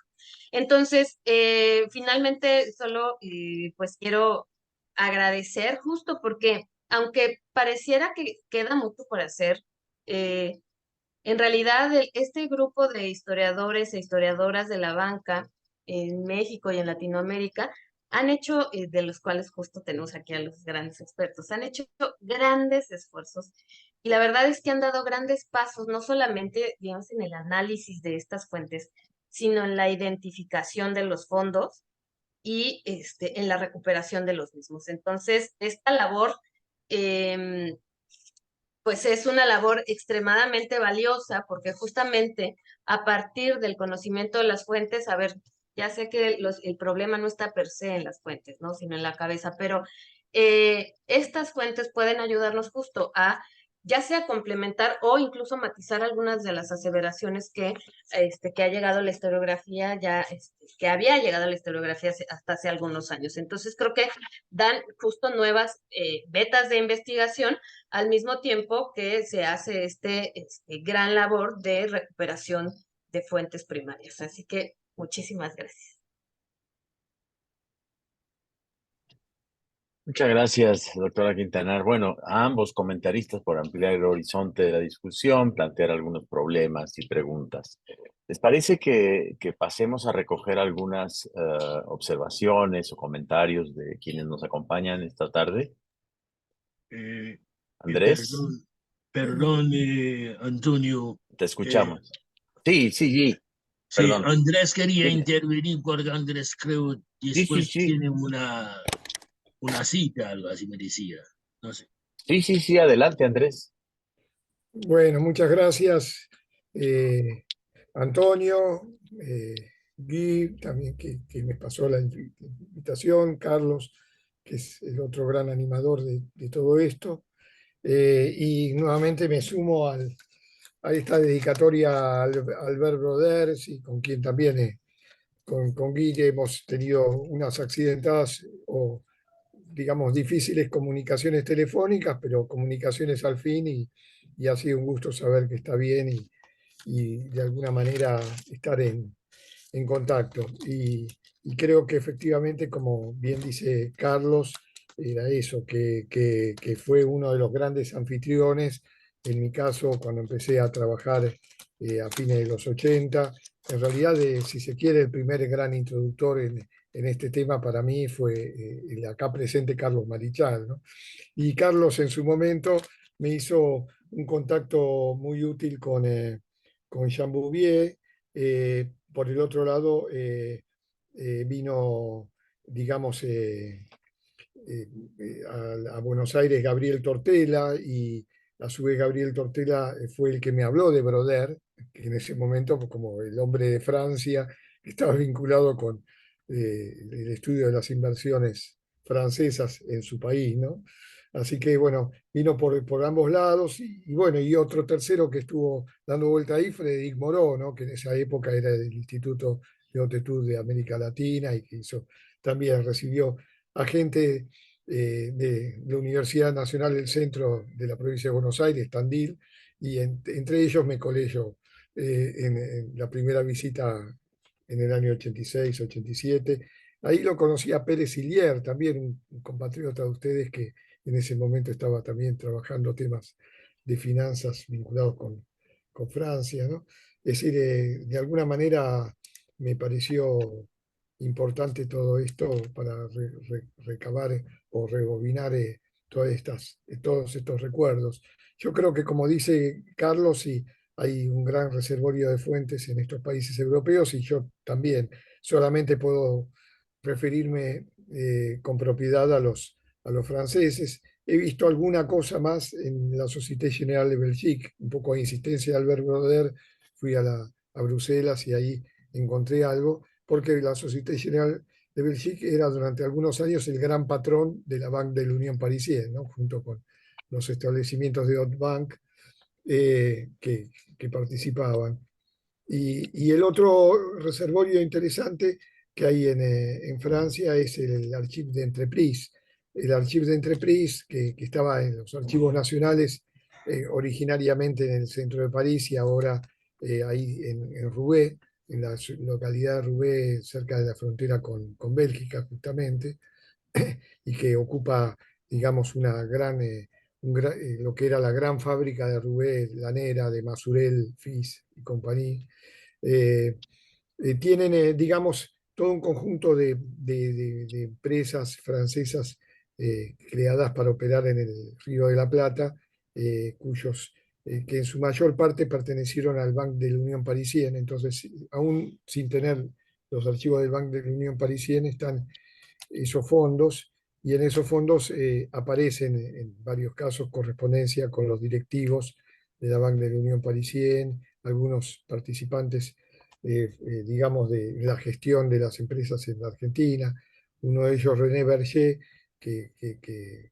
a quien llegué a conocer como octogenario en los años, a fines de los 70, y que ahí aparece como un joven célibe que es mandado a la Argentina para ocuparse un poco del desenvolvimiento de las empresas francesas, pero que le agarra en el medio de la crisis del 29-30, y entonces, como ya no tiene negocio para hacer, se dedica a la política y empieza a participar en proyectos monetarios y financieros que está pergeñando el gobierno de facto que había subido en 1930, ¿no? Entre otros se hace amigo de Previs y de otros, cuando todos ellos son oristas, o sea, están a favor de la restauración de Patrón Oro. Digamos, estamos en el 30-31, ¿no? Es una cosa muy particular. Y después el propio René Berger diciéndole al patrón de la Lucien Villard, de la Banque de la Unión Parisienne, eh, cuando éste le pide repatriar todo lo que se pueda a Francia, donde está el patrón oro, dice, no se crea que va a durar mucho, ¿no? Y ya estamos acercándonos al 36, el año en que Francia va a abandonar efectivamente el patrón oro, y es este hombre de la periferia que le está dando su propia observación a, a este poderoso banquero, ¿no? Así que son, digamos, fuentes interesantes, todas ellas, y creo que en mi caso lo que también me sirvió fueron algunas fuentes argentinas que dialogaban con las francesas, ¿no? Los archivos del Ministerio de Hacienda de la Argentina, que en ese momento tenía un archivo de la deuda externa que con Carlos después intentamos recuperarlo, pero fue desastrosamente, digamos, destruido en un cambio de funcionarios, y que, digamos, y que dialoga en parte con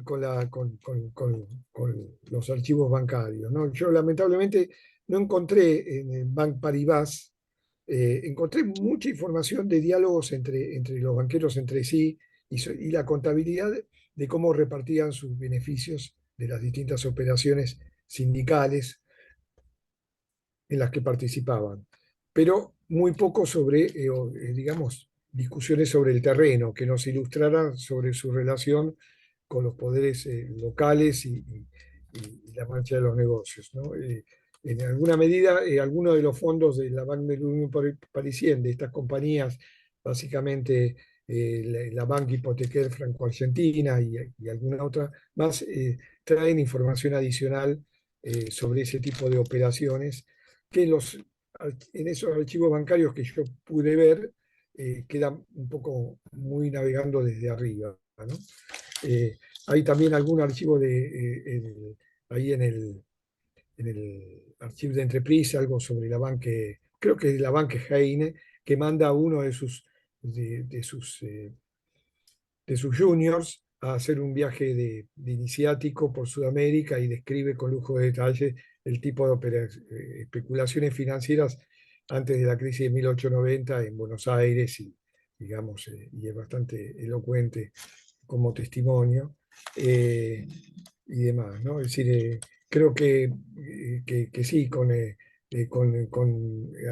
Albert promovió muchas reuniones, y bueno, finalmente en esa amistad que se forjó, bueno, Carlos con Albert y con algún otro colega del Banque de France de ese momento, auspiciaron reuniones como esa del 2000 y alguna posterior también, ¿no? Creo que recordar justamente una en el 2002, en medio del derrumbe argentino, del anterior derrumbe argentino, que mientras estábamos ahí venían las noticias acerca de la, del- de la disolución del peso, moneda nacional en ese momento, disolución del peso, del valor del peso en divisas, y preocupados acerca de si iba a poder volver y si tenía fondos para volver. Es una cosa pintoresca, pero como ven, nada definitiva, sino el pasado es un pasado que vuelve. Eh, pero bueno, y creo que, bueno, Carlos, otra de las cosas en las que fue pionero, además de estos contactos tempranos con Bouvier, con Moreau y con Broder, también, y con Tortella también, ¿no? Era el gran interlocutor de todos ellos. Bueno, en esa estadía temprana en Buenos Aires, cuando todavía no tenía decidido radicarse en México y que por suerte, digamos, la realidad argentina lo empujó. No fue tanto pull, sino push en este caso, digamos. Tuvo esa oportunidad de zambullirse en la biblioteca Torquist, digamos, uno de esos milagros que quedaron y sobreviven con ese archivo o con ese reservorio de documentación almacenada por esos banqueros y realmente hacer una guía de la biblioteca Torquist, que muchos de los que vinimos después y usamos como paso iniciático zambullirse en esa biblioteca nos fue de gran utilidad. Sobre la biblioteca, sobre Malman, lo que puedo decir es, primero, que no es judío. Segundo, es alemán gótico. El gran problema que había con esos fondos, que creo que Carlos estaba, cuando vino este hombre de la casa Malman a entregar su valijita, que había sido custodiada por su tía, o entregada en custodia por su tía, y que no le había dado bolilla hasta que se fundió y abandonó los negocios, y entonces le dio cierto valor y vino a Rabiniani.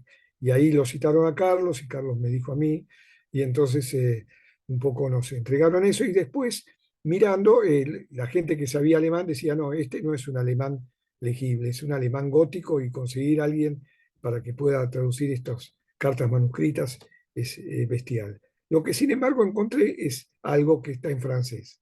O sea, una mínima parte de esa correspondencia, presumo que la correspondencia gótica es sobre todo personal, pero hay una correspondencia comercial que se lleva en francés. Y en realidad el conglomerado de los Malman tiene una filial en París, que es por donde pasan todos los miembros que van a hacer una estadía, un aprendizaje.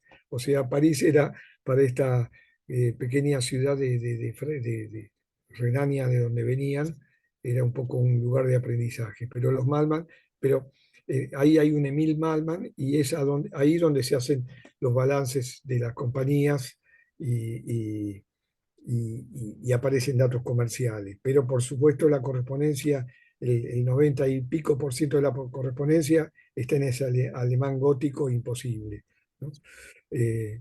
Y bueno, y Malman me parece que fue un hombre muy, bueno, muy ligado en su momento con Bemberg, con otro hombre, digamos, de origen, del costado alemán, pero no judío, aunque acusado de judío por la prensa antisemita de principios de los años 30, y con Torquist, ¿no? En algún momento, Malman, Bemberg y Torquist eran tres grandes banqueros, digamos, con fuertes raíces alemanas los tres, aunque ninguno de ellos directamente ligado a Alemania, sino crecientemente al mercado de París, que era el foco continental, y que intercambiaban y articularon, etcétera, las corrientes de inversiones de capitales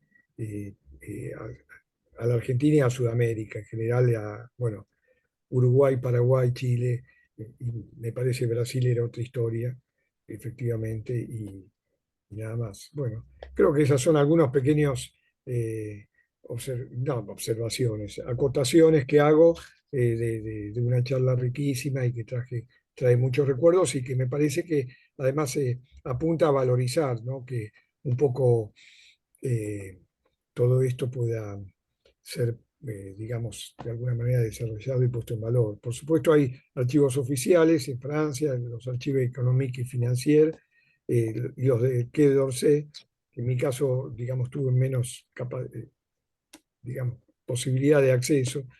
Muchos de los del Quai d'Orsay estaban a su vez copiados por el Archivo Económico y Financiero del Ministerio de Finanzas.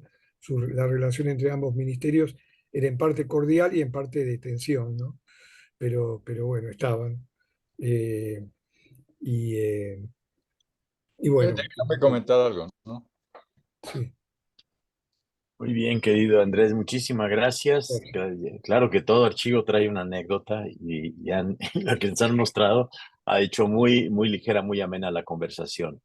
Antes de volver con nuestros participantes, ¿alguien más quisiera abundar, Jesús o alguno de nuestros invitados? ¿No? Muy bien, entonces les parece que volvamos a Carlos y aquí para eventualmente cerrar esta discusión. Muy bien, Adelante, gracias. Gracias, Antonio. Como hay poco tiempo, solo comentar dos cosas. Una vez que, bueno, primero que hay archivos de bancos y hay archivos de personas, ¿no? De comerciantes banqueros, como dijo Iliana, y como señaló Luis, de los Malman, y como señaló Andrés, de también Malman, Bergman, etc. Cuando se encuentra un archivo personal, es de extraordinaria utilidad. Pero no debemos quedarnos con la idea de que vamos a encontrar otros archivos. No son tantos. Y entonces yo creo que la estrategia adecuada es pensar que donde hay realmente un archivo personal muy bueno, nos da pautas de un modelo de conducta y podemos sacar mucho de ahí que luego se puede presuponer o aplicar a casos donde no tenemos el archivo. En el caso de México, principios, la primera mitad del 19, el caso es la casa de los Martínez del Río, ¿no? Que trabajó Walker. Nos da el modelo y a partir de ahí podemos deducir lo que pasó en los demás, ¿no? Yo digo a nivel didáctico es fundamental, porque entonces no tenemos que decir, bueno, no hay de este y no hay del otro.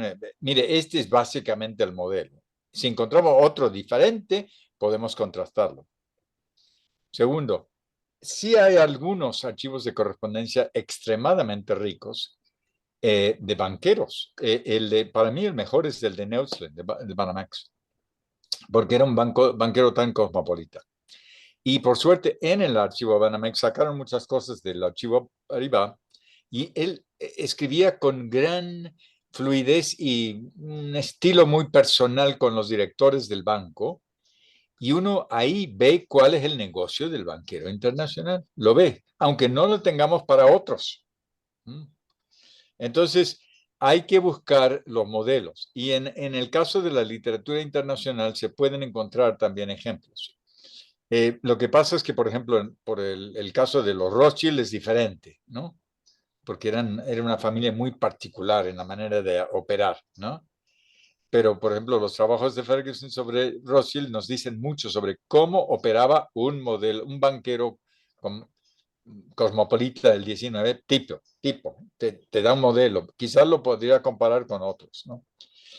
En fin, ese es un comentario sobre la importancia de buscar esa correspondencia, pero también una vez que vemos que no hay mucho más o no encontramos mucho más, ver cuál es el modelo de operaciones, ¿no? Que nos permiten que en una clase, digamos, operaban así, ¿no? Y era más o menos parecido todo la gente que estaba ahí, de comerciantes banqueros de esa época, ¿no? La segunda cosa tiene que ver con algo que planteó Eliana, de Francia. Francia invertía en muchos sectores diversos, pero le gustaba mucho los banqueros franceses invertir en banca. Invertían menos en banca comercial privada. El Crédit Lyonnais, por ejemplo, estableció muchas oficinas, pero nunca fue muy importante a nivel internacional en ese rubro. Sus oficinas les daban mucha información, ¿no? Donde invertían más los Banques d'Affaires era en bancos de Estado, como Banamex, como un banco brasileño que hubo, como en el Banco de China, en bancos europeos, el Banco Imperial Otomano. Operaban mucho con los bancos estatales, es curioso, ¿no? Esa cosa francesa de ver, controlar al Banco Nacional de Haití. Si conseguimos controlar el Banco Nacional, ¿vamos a controlar qué? Pues muchas cosas más, de deuda y de negocios. Y no tenemos que ser los dueños, podemos ser participantes muy fuertes. Segundo, había relación entre banca francesa y los bancos de comerciantes extranjeros, tipo banco francés del Río de la Plata, o algunos bancos regionales en México que tienen relación con los Barcelonets o con otros, ¿no? Pero ahí, bueno, no es un banco francés, el que controla, es un banco de comunidad de migrantes, que puede tener relación con bancos en Francia. Y luego, invertían desde 1900 a 1914, Iliana lo señaló, en bancos hipotecarios, crédito hipotecario. ¿Por qué les dio entre el 1900 y 1914 especializarse? En Argentina hicieron lo mismo, en Brasil hicieron lo mismo. O sea, algo vieron en la valorización de la tierra.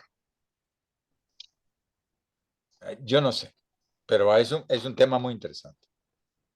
Y finalmente, el proyecto ese que hicimos con Guy y con Andrés y con Leonor y los demás, son todos ensayos, están escritos, están en español, están en francés. Se frustró la edición, pero yo quiero ponerlo en línea. Digo, hay cosas viejas que vale la pena. Yo me parece que es la banca francesa en Argentina, la banca francesa en Brasil, la banca francesa en Uruguay, etcétera, ¿no? Entonces estoy proponiendo y espero que Andrés y Guy den su visto bueno a que este año próximo lo colguemos en H Bancaria y lo difundamos a otros lados, a la Asociación de Historia Económica, lo que sea, ¿no? Pero no sé, yo pienso que valdría la pena. Gracias. Muy bien, muchas gracias, querido Carlos. Sí, desde luego, ¿no? Y la posibilidad de que se consulte directamente ese es aún mayor respecto a las impresiones que ya sabemos que se demoran, que no se distribuyen, etcétera. Guy, ¿tienes algo que añadir? No, dos cositas solamente que no mencioné, algo así que los bancos pueden permitir ver, los archivos, mejor dicho, pueden permitir ver, es eh, probablemente en otros países se puede verlo, son rivalidades, o sea, interbancarias entre los distintos bancos comerciales y bancos de negocios franceses. En su estrategia para invertir en tal o cual país, como ha habido muchas rivalidades entre ellas, me parece es una pista también de investigación y ver cómo cada banco trataba de apoyarse en algunos ministros particulares. Ahí que es importante ver, consultar los archivos de los directores de los bancos, de los ministros, de los ministerios de haciendas, cancillerías, para ver, ¿no? Todas las, ¿cómo no decir?, las fechorías que se hacían para tomar pie en estos, ¿no? Ahí en República Dominicana, en Haití hemos visto algo así, ¿no? Y la otra cosa es esta forma que mm, los bancos franceses, por lo menos, asociaban el apoyo a los gobiernos, a los estados, para crear un banco nacional, ayudarlos a crear un banco nacional, pero con la condición que estos mismos estados emiten bonos, hay a asociar creación de un banco con empréstitos, algo así. Me parece es algo que se puede investigar, ¿no? Para ver, ¿no? Empréstitos y creación, colocación de empréstitos y creación de bancos. No vamos a crear un banco nacional si tal o cual estado en ciertas circunstancias determinadas no se compromete a, a tomar un empréstito, a colocar bonos en la bolsa de París. Muy probablemente los bancos ingleses hacían lo mismo, bancos alemanes, pero en el caso de los bancos, particularmente la Banque de l'Union Parisienne lo ha hecho mucho y la Société Générale también. Es eso que quería agregar. Muchísimas gracias, Guy. Bueno, estamos cerrando justo a las 14 horas como se había planeado. Ha sido una discusión muy fértil, una invitación verdaderamente elocuente a establecer diálogo entre archivos bancarios, a encontrar patrones de inversión, advertir el vínculo entre la banca privada y los bancos de Estado. el riesgo, ¿no? Yo creo que hay también ahí un camino para evaluar los distintos riesgos que se dieron en la competencia entre bancos, el paradigma de los actores bancarios, esto que nos decía Carlos, cómo poder interpretar, ¿no? A partir de la densidad de descripción de archivos personales, de banqueros, funcionarios, en fin. Bueno, un haz de problemas que nos han señalado. Yo creo que también la temporalidad nos ayuda mucho a mirar procesos de larga duración. Agradecemos muchísimo entonces todo este itinerario que nos han marcado y esperamos pronto que H Bancaria nos esté el libro alojado ahí, Carlos, ¿no? Y entonces poder usarlo, que sea un material también que hay que animar en la discusión, ¿no? Seguramente Javier Pérez Siller estará muy interesado, lástima que no nos acompañó. Pero bueno, los textos están en el chat, si a alguien le interesa recuperarlos, los pasé a PDF, Carlos Gui, para que circulen con toda seguridad. Bueno, muchísimas gracias a Carlos, a Gui, por supuesto, a los comentaristas, Ileana, Luis, Andrés, siempre un gusto encontrarte, saludarte, saber que estás bien pese al marasmo. Y bueno, Jesús, Carlos, muchas gracias a todos. Esperamos vernos en la próxima sesión, que Carlos tiene toda la información. Adelante, Carlos. Muy bien, gracias Antonio. Ya está en el chat los textos que mandaste. Entonces, ya estamos. La próxima sesión son unos avances de investigación. Es una sesión extraordinaria que, como ven aquí, es una profesora que se llama Louise Walker. Seguramente les suena, que va a hablar sobre Everyday Economic Justice Making Small and Crime in Mexico City. Entonces los invitamos al Instituto Mora. Va a ser híbrido. Unos van a estar allá y otros van a estar en la sesión de Blue Jeans correspondiente. Sin más, pues muchas gracias por atender este llamado y seguimos en contacto. Buenas tardes. Muchas gracias. Hasta luego. Bye bye. Gracias, saludos.